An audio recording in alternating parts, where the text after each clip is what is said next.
Luc chapitre 10, s'il vous plaît. En ce moment même, Jésus, c'est bien ça? Très haï de quoi? Par le Saint-Esprit. Et il dit, je te loue, Père, Seigneur du ciel et de la terre, de ce que tu as caché ces choses aux sages et aux intelligents, et de ce que tu les as révélés à qui? Aux enfants. Oui, Père, je te loue de ce que tu l'as voulu ainsi. Toutes choses m'ont été données par mon Père.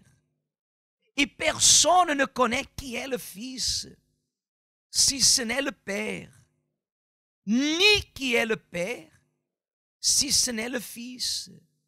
Et celui à qui le Fils veut le révéler. Et se tournant vers les disciples, il leur dit en particulier, heureux les yeux qui voient ce que vous voyez. Car je vous dis que beaucoup de prophètes et de rois ont désiré voir ce que vous voyez. Ils ne l'ont pas vu. Entendre ce que vous entendez, ils ne l'ont pas entendu. Amen, Église. Regardez une chose, regardez ici le pasteur. Aujourd'hui, malgré que notre vision par rapport à l'Église du Seigneur Jésus, notre vision, par exemple, par rapport à chaque personne qui arrive à l'Église, c'est qu'elle ait une vie, et une vie qui fasse la différence. Une vie, par exemple, qui montre la gloire de Dieu. Une vie professionnelle, une vie familiale, une vie conjugale, sentimentale.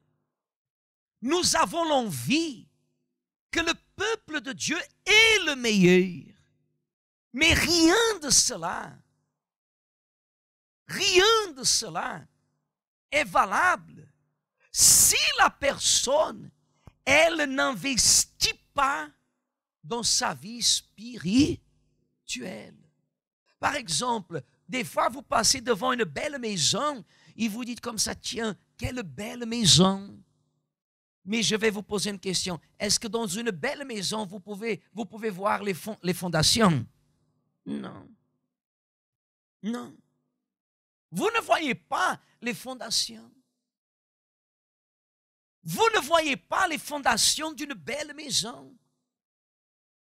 Ainsi est dans la vie de quelqu'un qui fait la différence. L'investissement d'un chrétien doit être entièrement dans la vie spirituelle. Parce que tout ce que vous faites, Église, faites attention à ça. Tout investissement que vous faites dans votre vie spirituelle durera pour toujours. Tout ce que vous investissez dans votre vie spirituelle, Église, va durer pour combien de temps? Pour toujours. Votre investissement dans votre vie spirituelle va se répercuter même dans les prochaines générations. C'est pour cela que Jésus il a dit qu'il louait le Père. Il louait le Père parce qu'il avait caché ces choses des grands pour les révéler à qui? Aux enfants. La révélation qui nous est donnée à l'Église, et ça je peux dire sans aucun doute, la révélation que vous recevez à l'Église, vous ne le recevez nulle part d'autre. Parce que ce que je suis en train de faire avec vous, ce n'est pas une étude biblique. Ce que je suis en train de vous donner, c'est ce que Dieu il met dans l'esprit.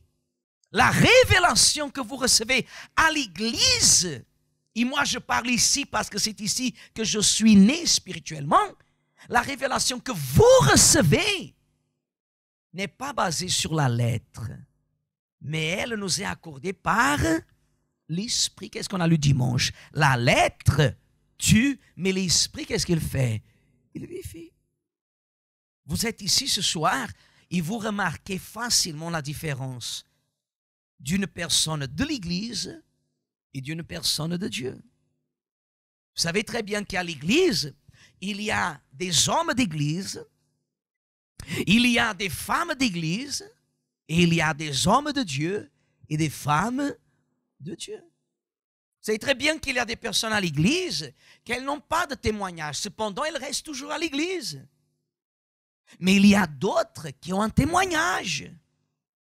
Et à travers ce témoignage, qu'est-ce qu'elle fait? Elle apporte d'autres âmes vers qui? Vers Dieu. Cependant, celle qui est à l'Église, elle n'apporte rien. Elle n'apporte pas d'autres âmes. Et ce pourquoi? Parce que seulement l'âme qui est sauvée a la révélation de Dieu, il appelle de Dieu pour sauver d'autres âmes. D'autres âmes. La révélation, la puissance, l'onction d'une âme qui est sauvée lorsqu'elle parle à quelqu'un d'autre n'a rien à voir avec la parole de quelqu'un qui est simplement à l'église. Vous pouvez voir, si vous êtes en esprit, et vous connaissez des personnes qu'elles sautent d'église en église. Aujourd'hui, elle va dans une église, demain, elle va dans une autre église, après-demain, elle va dans une autre église. Si vous êtes en esprit, vous voyez bien qu'entre vous et ces personnes-là, il n'y a pas de quoi? De communion. Lorsque la personne elle est bien spirituellement, elle est ferme. Elle est ferme. Elle est ferme. Cette révélation spirituelle, elle est donnée à ceux qui investissent également dans la vie spirituelle. Comment, par exemple, moi, en tant que pasteur, j'assure mon bien-être spirituel, Église? Mon bien-être spirituel n'est pas parce que je suis pasteur. Mon bien-être spirituel, c'est dans l'investissement que je fais vis-à-vis d'autres âmes. D'autres âmes. Si je veux assurer le salut de mon âme, je dois investir dans le salut d'autres âmes. Pourquoi? Quel est le premier commandement que Dieu nous donne? L'aimer sur toutes choses. Et le deuxième commandement que Dieu donne est lequel? Aime ton prochain. À Dieu, moi je peux dire que j'aime Dieu, mais je ne vois pas. Mais mon prochain, je vois. Et si je néglige mon prochain, je néglige aussi à Dieu. Parce que le Saint-Esprit le parle, si je ne me trompe pas, à travers Jean. Il dit comme ça, comment peux-tu dire que tu aimes Dieu que tu ne vois pas et tu n'aimes pas ton prochain que tu vois? Comment? Aucun problème, Église. Aucune situation peut changer votre niveau spirituel. Vous devez grandir. Je dois grandir. Nous devons grandir spirituellement parlant. Nous devons mûrir. Les luttes, les combats, ils servent à nous approcher de qui? Les réponses négatives dans la vie. Les luttes que nous affrontons. Regardez ici le passage. Les combats que nous affrontons. Les situations inexplicables que nous affrontons. Dieu ne permet pas qu'elles arrivent pour nous faire reculer. Dieu permet qu'elles arrivent pour nous approcher de qui? De lui. Pour mûrir spirituellement, pour évoluer, pour avancer. Et notre plus grand investissement est dans notre vie spirituelle.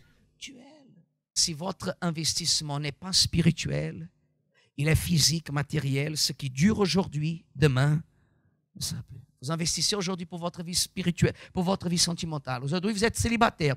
Vous investissez pour votre vie sentimentale. Dans 5 ans, vous allez vous demander, est-ce qu'il fallait vraiment que je fasse ce pas? Pourquoi? Parce que ce que c'était 5 ans en arrière n'a rien à voir après 5 ans. Le seul moyen qui existe pour assurer votre avenir, votre bonheur et votre salut, c'est d'investir dans votre vie spirituelle, c'est-à-dire dans votre âme. La situation peut être la pire. Mais parce que vous investissez dans votre vie spirituelle, rien ne peut vous amener vers le bas. Amen. Parce que combien plus vous investissez dans votre vie spirituelle, plus Dieu vous amène vers le haut.